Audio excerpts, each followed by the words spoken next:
Hello everyone, in this video we will discuss about the outbreeding devices. Outbreeding devices क्या होते हैं?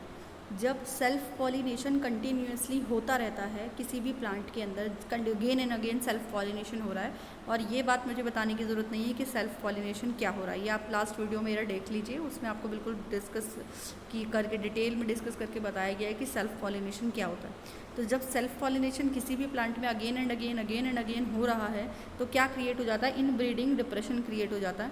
Inbreeding depression मतलब ये होता है कि जब हम कंटिन्यूसली सेल्फ पॉलिनेशन करते रहेंगे प्लांट के अंदर, या प्लांट अपने आप भी करता रहता है, तो क्या होता है कि एक ही तरह के कैरेक्टर बार बार डेवलप हो रहे हैं। देखिए, दो मेल, और जब हम सेक्सुअल रिप्रोडक्शन करते हैं तो मेल प्लांट अलग होता है, फीमेल प्लांट अलग होता है, दोनों का कैरेक्टर्स जो है कंबाइन हो जाते हैं, तब आगे एक न्यू कैरेक्टरिस्टिक क्रिएट होते हैं ऑफ स्प्रिंग्स के अंदर। लेकिन जब एक ही तरह के प्लांट यूज़ हो रहे हैं, एक ही प्लांट के दोनों फ्लावर एक ही हैं, मेल और फीमेल फ्लावर एक ही हैं, और बाइसेक्सुअल फ्लावर में तो एक ही फ्लावर ही यूज़ होता है, तो इससे क्या होता है? कैरेक्टर एक ही तरह के डेवलप होते चले जाते हैं। कई जनरेशन तक जब ये हो जाता है तो एक कंडीशन आती है जिसे हम इनब्रीडिंग डिप्रेशन कहते हैं, जिसके अंदर नए नए कैरेक्टर बनना बंद हो जाते हैं और आगे जाके प्लांट की क्वालिटी और प्रोडक्टिविटी कम हो जाती है। ठीक है, तो अब इसको दूर करने के लिए क्या किया जाता है? सेल्फ एक मेथड यूज़ किया जाता है। प्लांट्स क्या काम करते हैं? अपने आप को इस चीज़ से बचाने के लिए, एक प्रिवेंट करने के लिए कुछ मेथड्स फॉलो करते हैं। जैसे कि यहाँ लिखा हुआ है, plants have developed method to prevent self pollination, जैसे कि autogamy is prevented by the following. Autogamy क्या है? Self pollination. ठीक है, तो सबसे पहले किसके थ्रू ये बचाया गया? Pollen release and stigma receptivity not coordinated. यानी कि जब पोलन रिलीज़ हो रहे हैं, पोलन क्या होते हैं? Male part. जब पोलन रिलीज़ हो रहे हैं तो वो स्टिग्मा के ऊपर जब सेटल डाउन होते हैं, फीमेल पार्ट के ऊपर जब सेटल डाउन होते हैं, तो वो कोऑर्डिनेटेड नहीं होते, यानी कि वो उसे अच्छी तरह रिसीव नहीं करती।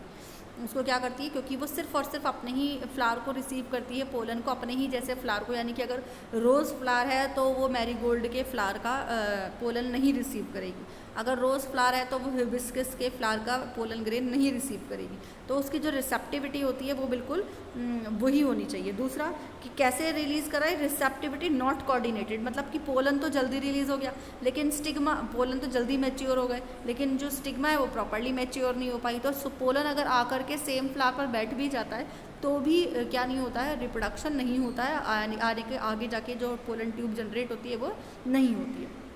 नेक्स्ट है different positioning of the anther and the stigma, यानी कि दोनों की पोजीशन इतनी अलग होती है कि वो किसी भी तरह से एक दूसरे के ऊपर सेटल डाउन नहीं हो सकते, यानी कि पोलन उड़ करके स्टिग्मा के ऊपर नहीं बैठ सकता, इतनी उनकी पोजीशनिंग जो है, उनका जो स्ट्रक्चर है वो चेंज होता है।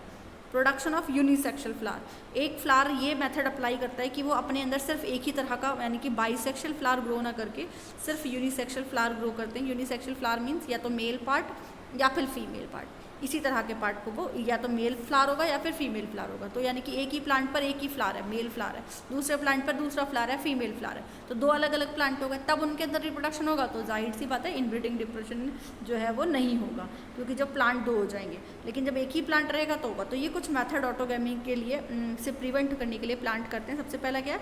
Release and stigma receptivity not coordinated, यानी कि दोनों अलग अलग टाइम पे मैच्योर होते हैं।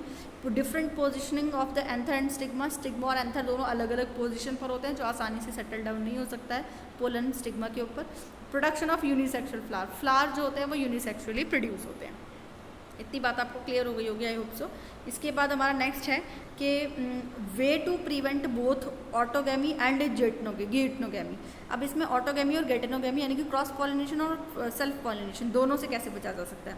Presence of male and female flowers on different plant, male और फीमेल फ्लावर जो है वो दोनों ही अलग अलग प्लांट पे हों, such that each plant is either male और फीमेल। जब दो अलग अलग प्लांट होंगे, दोनों एक प्लांट पे एक फ्लावर है, दूसरे प्लांट पर दूसरा फ्लावर है, तो जाहिर सी बात है जब दोनों ही प्लांट अलग अलग हैं और दोनों के पास अलग अलग टाइप के फ्लावर हैं, तो एक के पास मेल फ्लावर होगा और एक के पास फीमेल फ्लावर होगा। तो ये कंडीशन कैसी कहलाती है? डायोसी कहलाती है। This mechanism is prevented in various species of papaya. Papaya एक इसका बहुत कॉमन एग्जाम्पल है। पपाया में हमेशा आप देखें जोड़े मिलते हैं, हमेशा दो प्लांट एक साथ मिलते हैं, मेल प्लांट भी मिलेगा, वहीं पर आपको फीमेल प्लांट भी मिलेगा। मेल प्लांट अलग होता है, फीमेल प्लांट अलग होता है।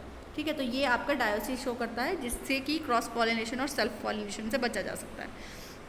नेक्स्ट है जब ये काम हो जाता है, अब क्या होता है कि जब ये दोनों हमारे मेथड यूज़ हो गए, यानी कि हमने इनब्रीडिंग डिपर्जन से प्रिवेंट करने के लिए हमने ये मेथड्स को यूज़ किया और इसके बाद हमने क्रॉस पॉलिनेशन में इन मेथड्स को यूज़ किया। इसके अलावा जब ये तो हो गया एक आउटब्रीडिंग डिपर्जन से बचने के लिए। अब क्या होता है जब आपका फर्टिलाइजेशन यानी कि जब आपका पोलन ग्रेन आकर के सेटल डाउन हो जाता है, तब क्या होगा, यहाँ देखिए, अब पोलन पिस्टल इंटरेक्शन होगा। अब क्या होगा, पोलन पिस्टल इंटरेक्शन। अब यहाँ पर आपका क्या कंटिन्यू होगा, पोलन पिस्टल इंटरेक्शन। इससे पहले आपने क्या पढ़ा, पोलन कैसे मैच्योर हुआ, फीमेल पार्ट कैसे मैच्योर हुआ, अब उनमें पॉलिनेशन कैसे हो गया। अब पॉलिनेशन के बाद जब पोलन ग्रेन स्टिग्मा के ऊपर, ये आपका स्टिग्मा है, और जब अब पोलन ग्रेन उड़ कर के आएगा और इसके ऊपर सेटल डाउन हो जाएगा तो वो एक ट्यूब निकालता है। ये जो प्रोसेस है इसको हम पोलन पिस्टल इंटरेक्शन कहते हैं। ये हम देखेंगे वन बाय वन कैसे होता है। ये देखिए, pollination does not always ensure the transfer of compatible pollen.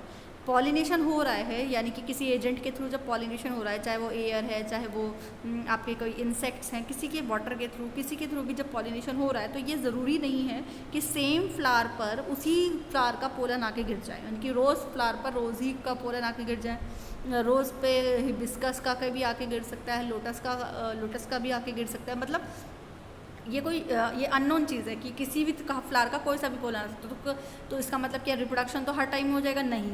इसके लिए क्या, pistil has the ability to recognise the right type of pollen to promote pollen pistil events.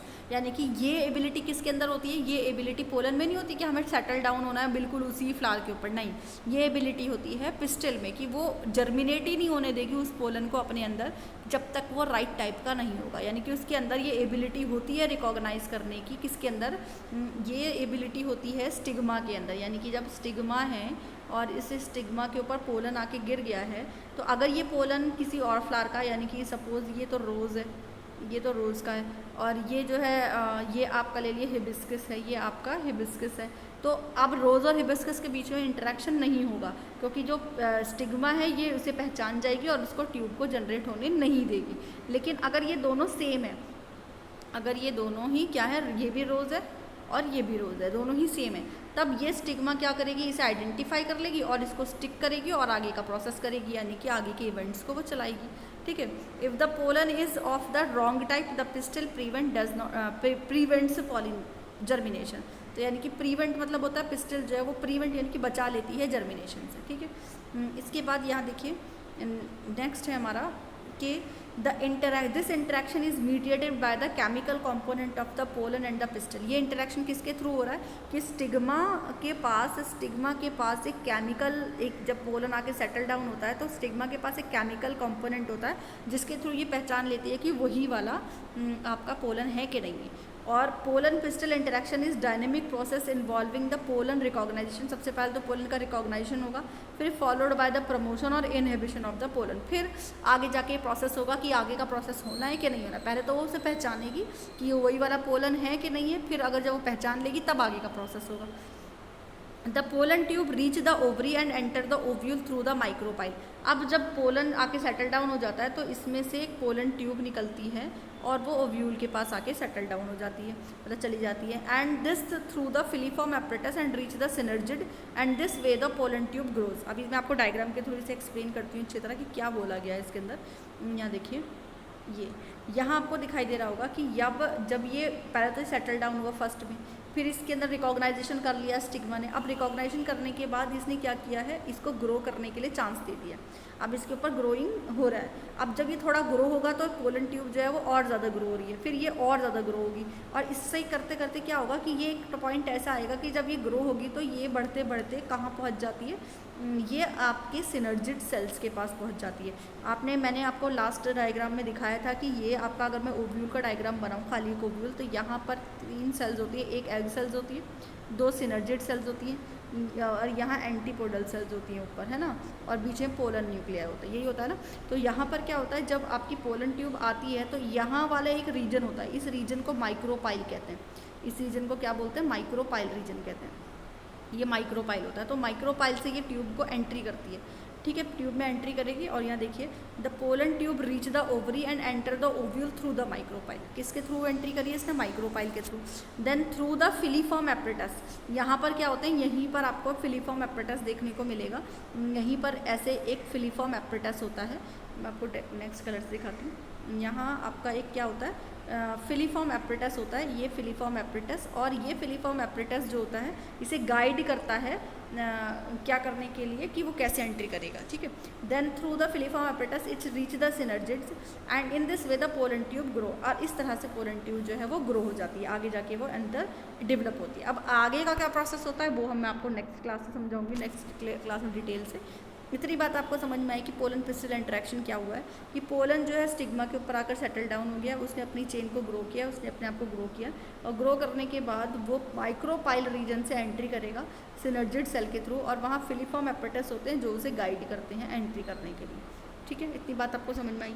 Next video में मैं आपको इसको और डिटेल में समझाऊंगी कि कैसे फर्टिलाइजेशन होता है। Okay, good bye.